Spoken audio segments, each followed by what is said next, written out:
So, good afternoon, good morning. How are you doing? Good morning. How are you? I'm very good, thank you. I'm well. I'm sorry I'm a little bit late. I know we agreed 1 o'clock. I've been a bit busy this afternoon, No, it's so okay. No worries. No worries. appreciate it.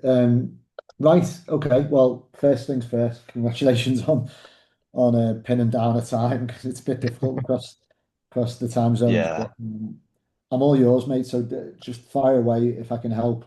Got like 20 minutes, 25 minutes. So if I can help, I'll be Okay. glad.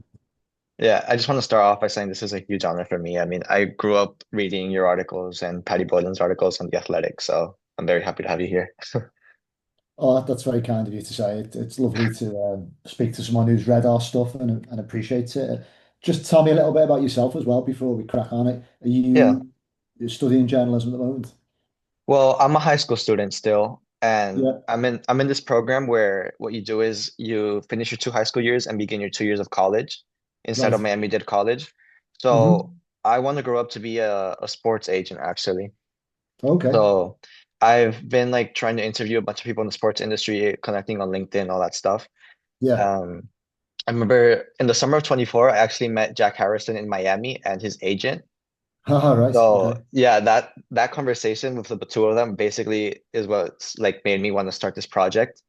Yeah. And so I've interviewed, for example, Umar Nias. He came to Miami a couple of months ago and I saw him at an Mm. event. And yeah, so I just really want to continue working with like people that are associated with Everton, like yourself, other Hmm. players.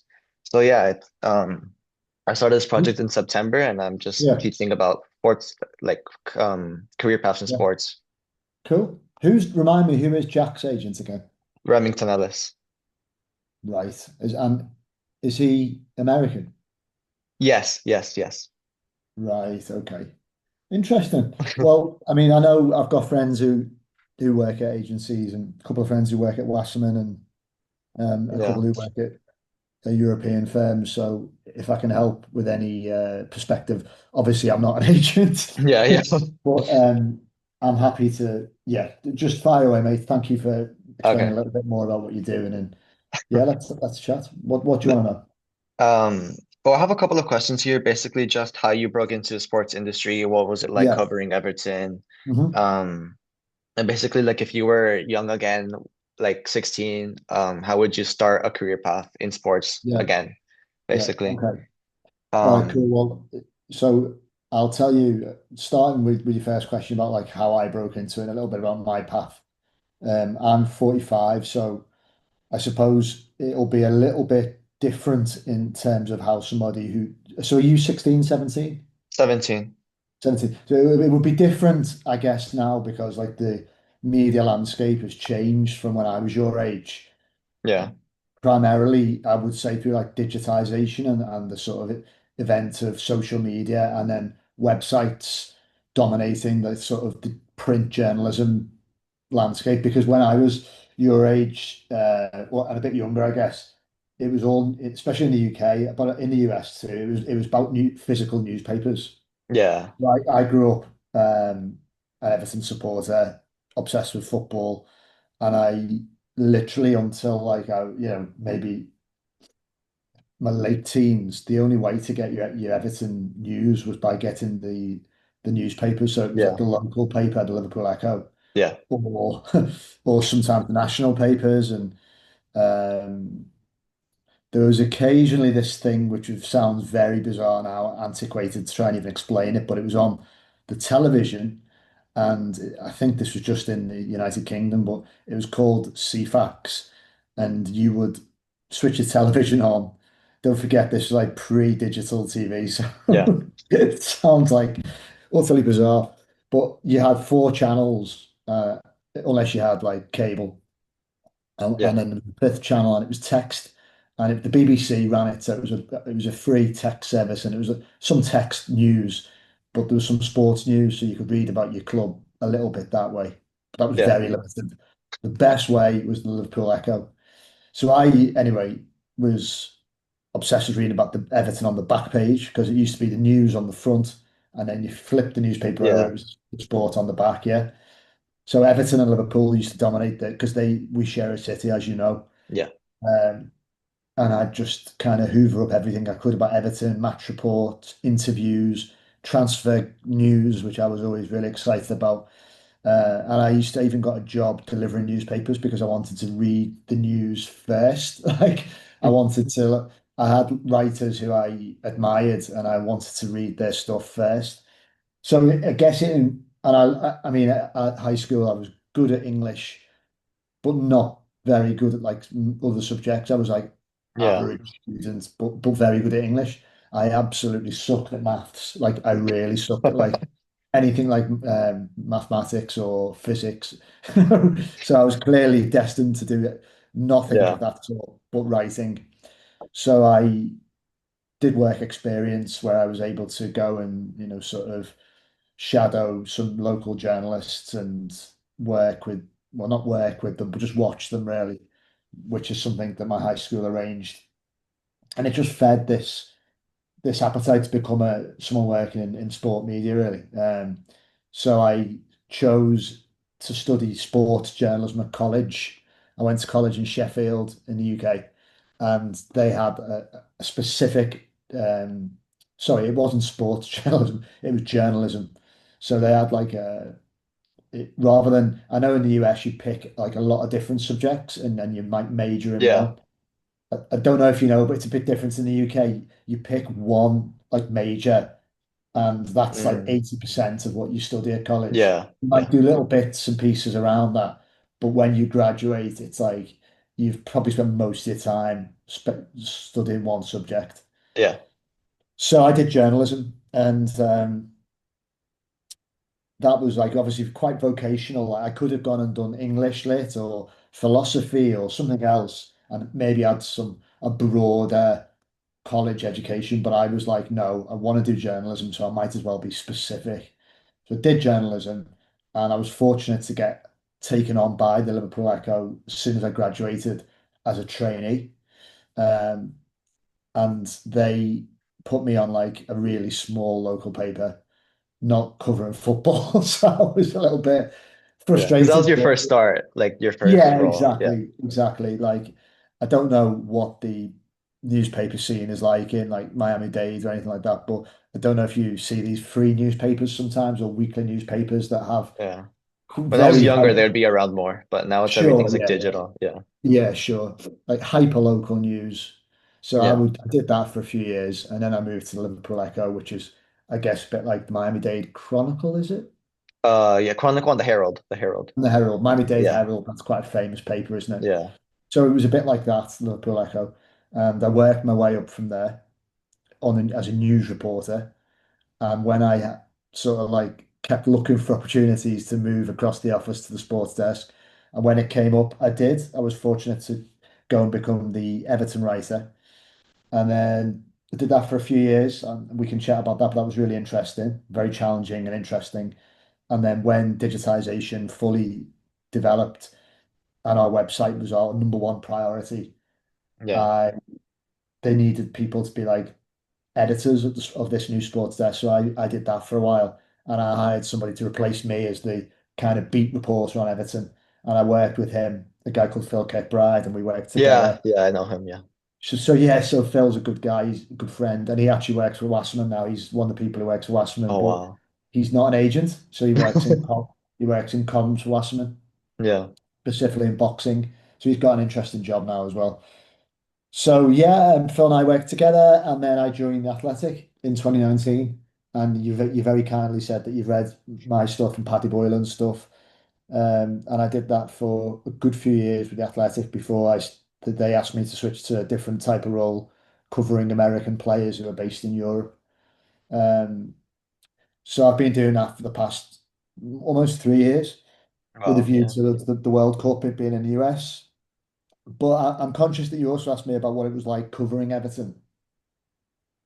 Yeah. And by the way, you fire ahead if you've got any questions while I'm speaking. Don't worry about asking me anything if I Okay. say something that you want to. It was a real eye opener, Ignacio. The truth is, I was used to covering like as a news reporter, where if you're covering something about the police in Merseyside or the local council, these organizations that kind of like have to play ball, they have to answer your questions.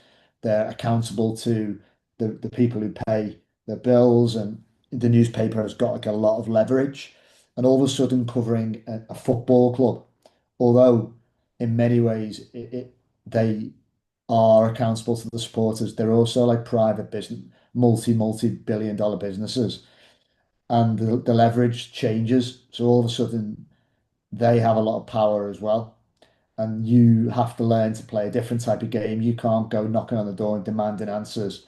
You realize that you're one journalist amidst the whole world of people who want to work with Everton and get exclusives and get access and speak to players Yeah. and speak to the manager. And some of them have got more power. Like if they're a broadcaster, like in the UK, we have Sky Sports, which is a bit Yeah. like, Sky Sports, yeah, Yeah. like Fox or ESPN. So they pay a lot of money to the Premier League for the rights to broadcast games. So they're ahead of you in the queue. Yeah. And then you have the BBC, which I also worked for the BBC. I forgot to mention that, but I worked for them after I left the Echo, before I joined the Athletic.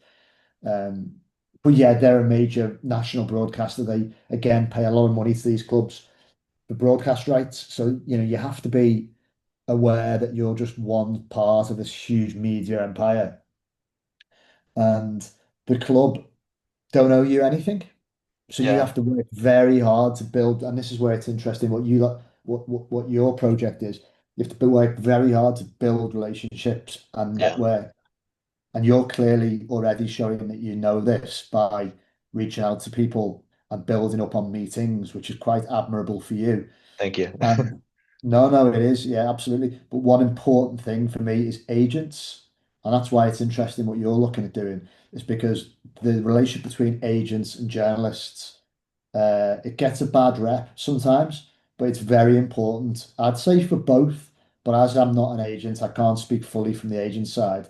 But Yeah. certainly it's invaluable for me, because increasingly clubs don't want to be fully transparent or communicate to you about the innermost dealings and machinations, because it might be commercially sensitive, Mm.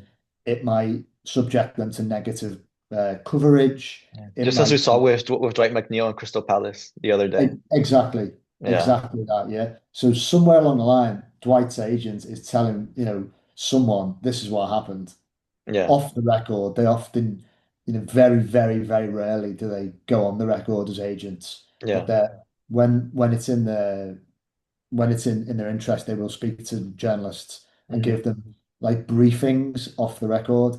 So on the agreement that you're not going to publish their name or where you got the Yeah. information from, but they will give you their version of the inside track. And like you say, an example of that is Dwight McNeil. Or you could, for a second, you could imagine a journalist trying to find out where Jack Harrison was going to join next before he went to Fiorentina, and maybe they would call up the agent and they'd say, "Look, we've heard these rumours in the Italian press that Jack's going to join Fiorentina, but there's other rumours, and this is just spitballing. I'm making this up. There are other rumours that he's going to join Wolves in the Premier League. You know, can Yeah. you guide me? Like, what's more accurate?" And sometimes the agent might say, "Well, he's definitely not joining Wolves. We've had lots of interest from Italy, but watch this space." And that's helped the journalist structure their thoughts around what may or may not be accurate.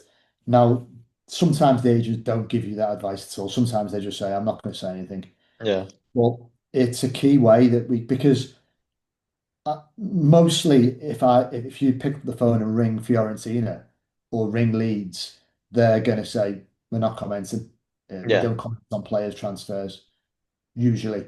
So that's where this bridge between the agent, who's got a vested interest in the player getting a move, and often has an interest in it being in some capacity in the public sphere, that's where we can work together.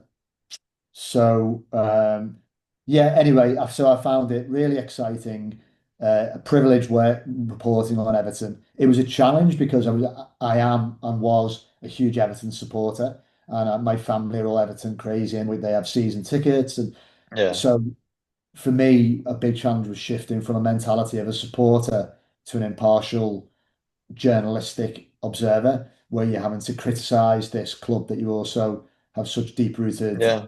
passion for. And that took me a while to get my head around.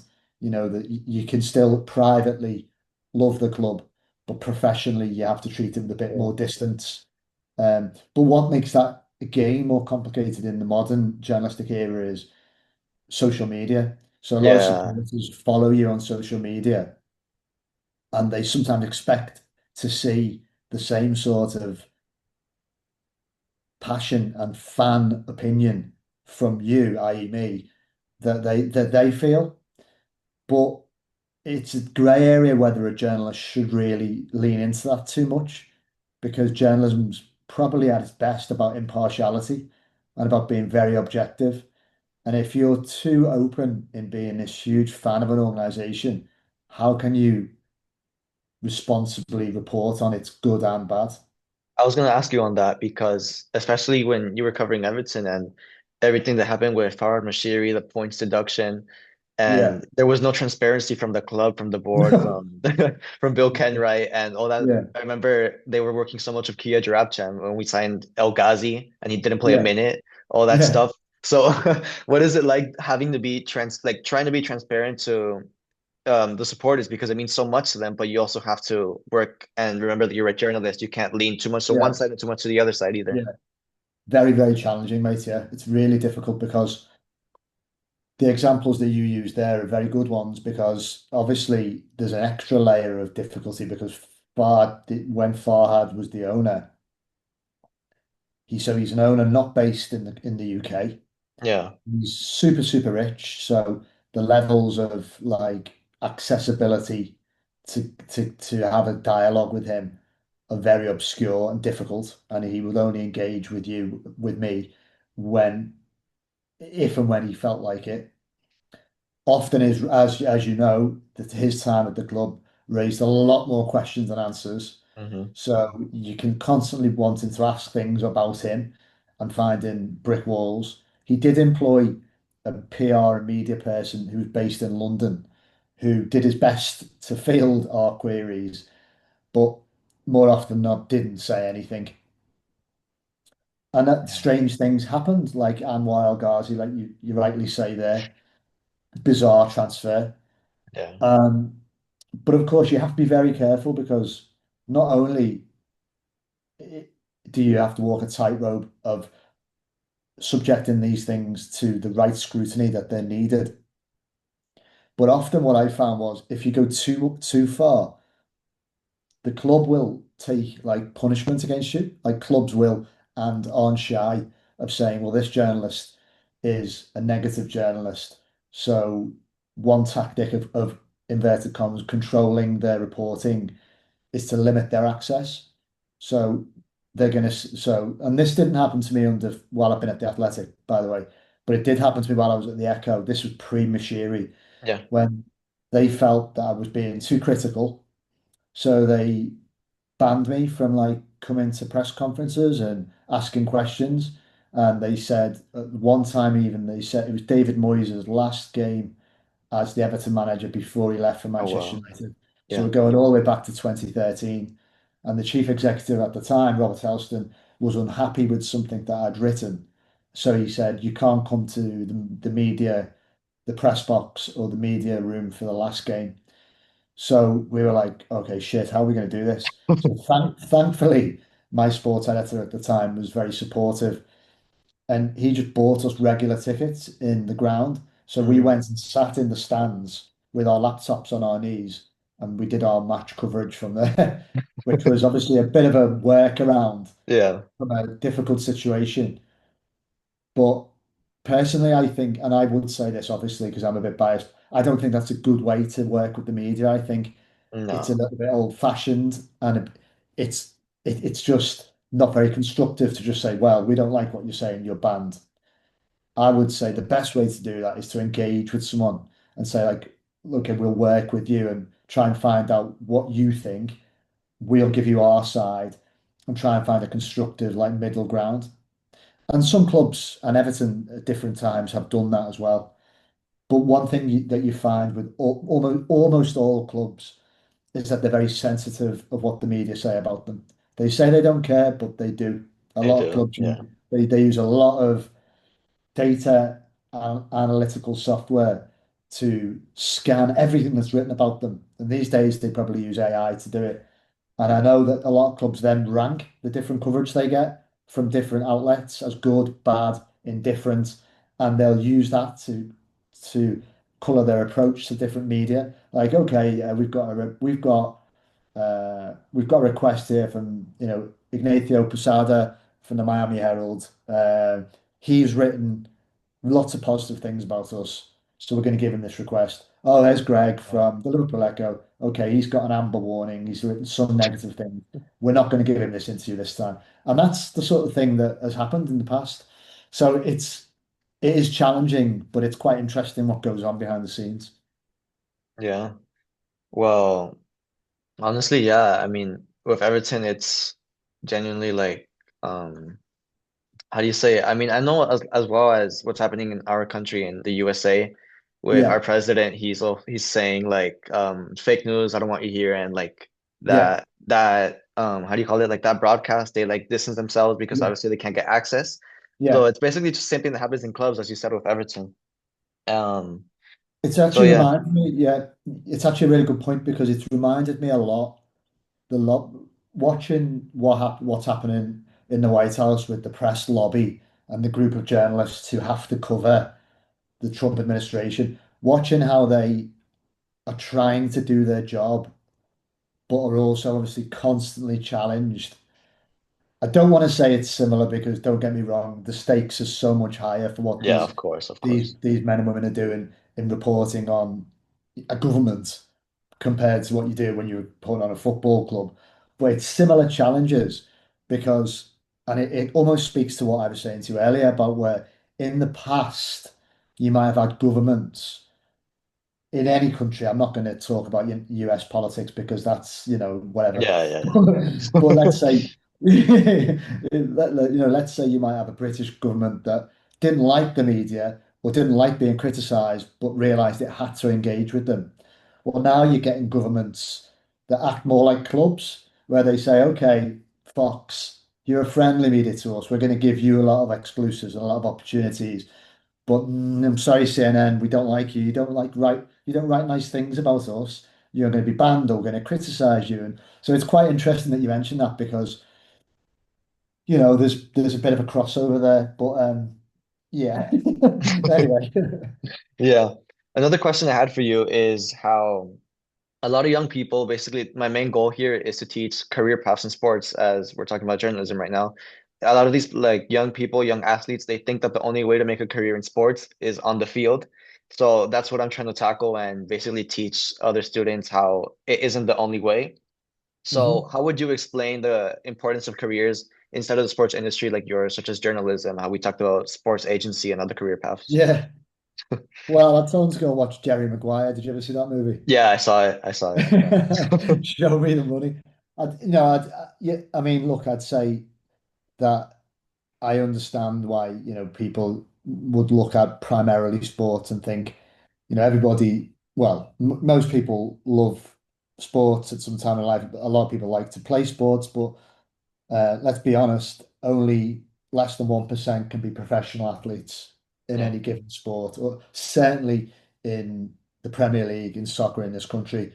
Yeah, I'm sure it's similar in the US. Very, very, Mhm. very few people are fortunate enough, have got the right background, and have got the elite level of ability to be a professional. But they make up also a fairly small percentage of the industry.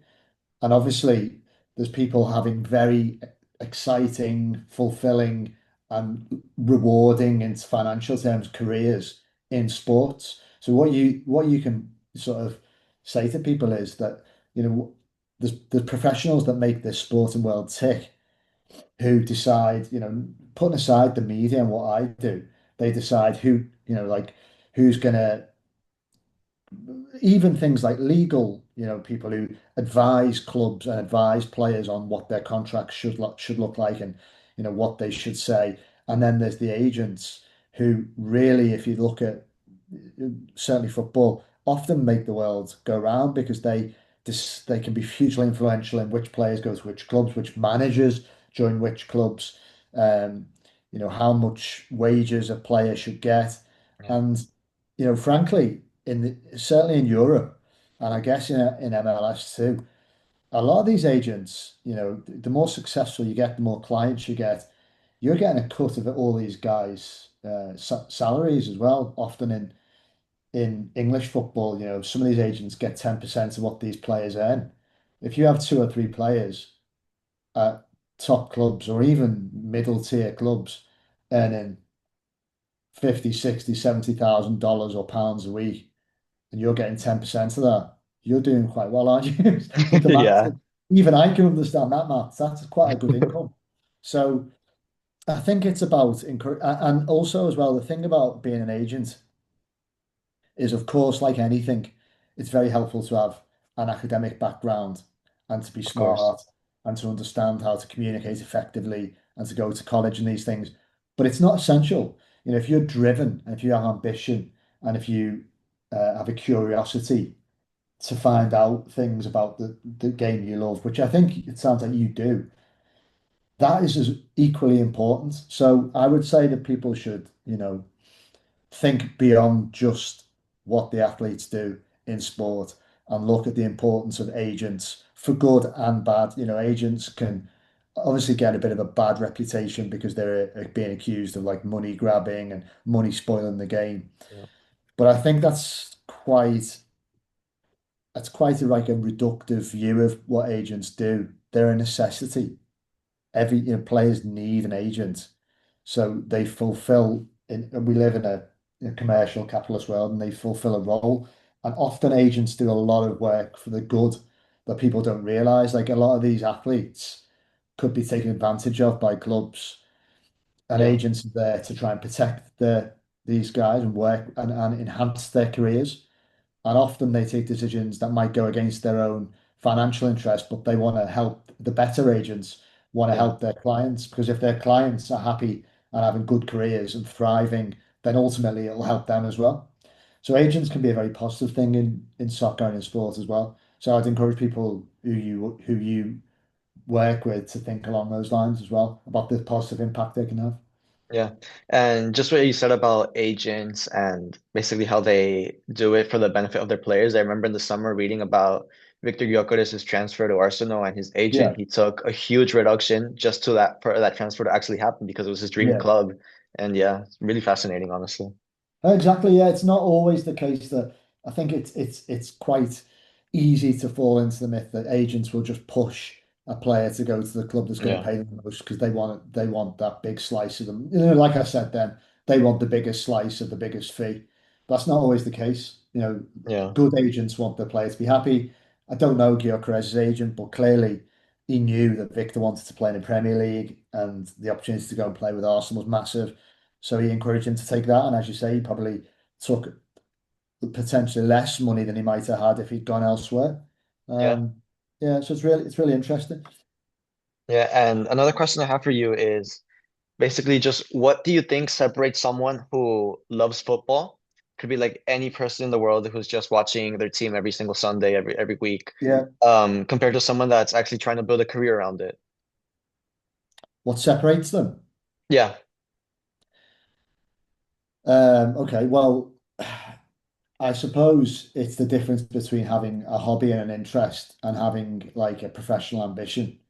Um, Increasingly these days, like I sort of said, I kind of hinted at earlier, with social media and things like that, your hobby and your interest, there's opportunity for it to take up more and more and more of your day and your mental bandwidth by, going on X and posting about your team or making TikToks about your team or following, you can really let it fill a lot of your day, yeah, reading, but it remains an interest.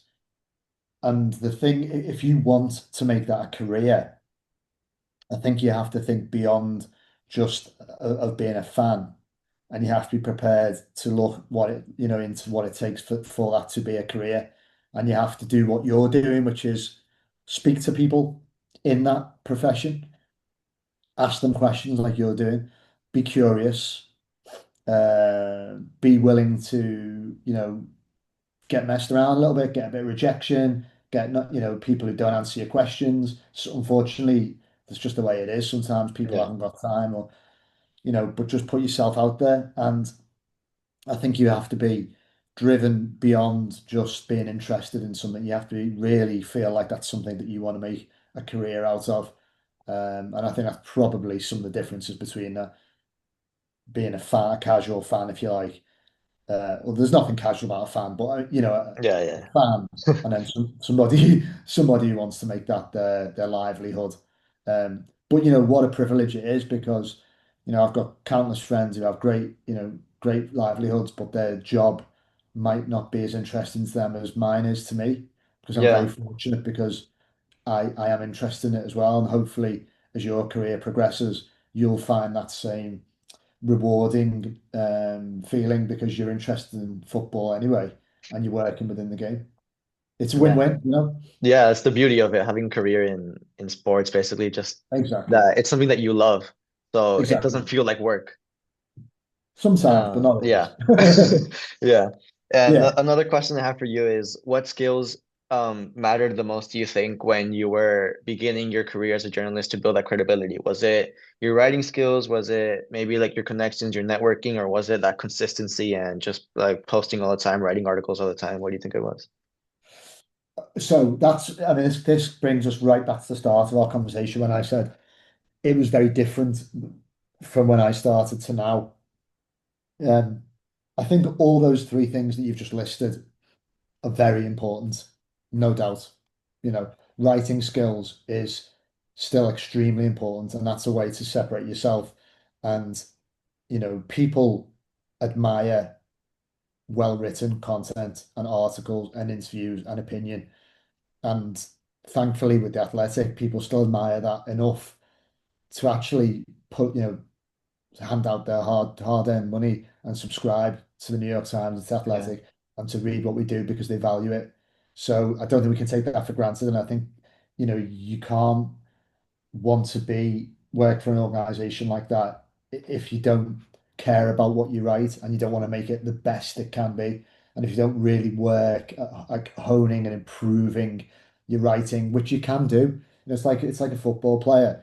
Yes, you may have an ability, you may be blessed with a little bit of a better grasp of English as a subject than others, but they put an immense amount of practice into, let's say taking free kicks. Well, as a young journalist, you've got to practice and practice and practice. Yeah. And what I always say is read a vast variety of different journalists in different titles from the New York Times, the Washington Post, ESPN, to people working in the Miami media and the local media. Saturate yourself with different styles of writing. Think about why they're different, what audience they're aiming at. Think about which styles appeal to you and which styles feel like you might be able to buy into and recreate in your own way. And be very sort of inquisitive about why journalists write things in the way they do. And then I think, the networking side of things, as you said, is hugely important. You have to be quite brave in asking questions and trying to put yourself out there and trying to see if you can do work experience or ask people questions like you've done with me. Like, let's just say you could have sent me one message on LinkedIn, and I get quite a few messages on LinkedIn from people who want to speak, but I didn't reply. Let's say I didn't reply, and you could just never check again. But because you quite politely maintained, oh, look, this is something that, can we do this? And people are more likely to say, yeah, sure. Yeah. People are busy, but because you replied and just, polite but persistent, like explained who you were, this is what you're about. Eventually, some people will go, yeah, okay, I'll give you some of my time. So you need to be willing to do that, but also willing to be like either ignored and not take it personally. Yeah. And then lastly, to speak to the other thing is what you say is like, yeah, these days you have to be consistent and you have to put yourself out there. So maybe I would advise people to actually, yeah, do have a social media presence. Do think about what your social media presence says about you. Don't maybe post dumb hot takes about sports where Yeah. where you swear or you say stupid things, or think about the type of image that you're trying to cultivate for you. You know, I've looked at your LinkedIn. I would say that's a really good start. You're projecting a professional image, and you're relatively young, but that's a good step. That's quite a cool thing you're doing because you're curating the image of somebody who's going to be a sports professional. You're not creating an image of somebody who's like, at high school who, thinks about sports as just something to like rail about who's shit, Yeah, who's great, which team you like, which team you hate. That's all fine if you just want to be a fan, but you need to be a bit more professional in your outlook like you're of doing. course. Yeah. And I would recommend people to go on podcasts, to maybe write a blog, to contribute to fan sites. Quite frequently these days, I see people who started out on a podcast or writing for free for websites that then migrate into paid journalism. And it's quite a common way in. And not everybody goes to college and does my route where they go and study Yeah. journalism anymore. People can create their own paths into journalism by writing for free, but making sure they're consistent, they're putting content out there, they network well, they do what you're doing, and they're curious about not just about their sport or their team, but about the wider world of the media that exists in it and why they do things the way they do. Yeah, well, those are all the questions I have for you. So honestly, I just want to thank you for your time. Thank you for just giving me that moment just to ask you a couple of questions. Honestly, it means a lot to me. And yeah, I hope that your advice will impact the lives of others as well. So thank you. Well, you're very welcome. I've enjoyed talking to you. Keep in touch. Obviously, I will send you my sort of cell phone on LinkedIn. So if you have any other queries, I'm not on LinkedIn like religiously, so Yeah. that's why there's a bit of a gap in my delays. But I'll send you my cell number if you have any questions and like that.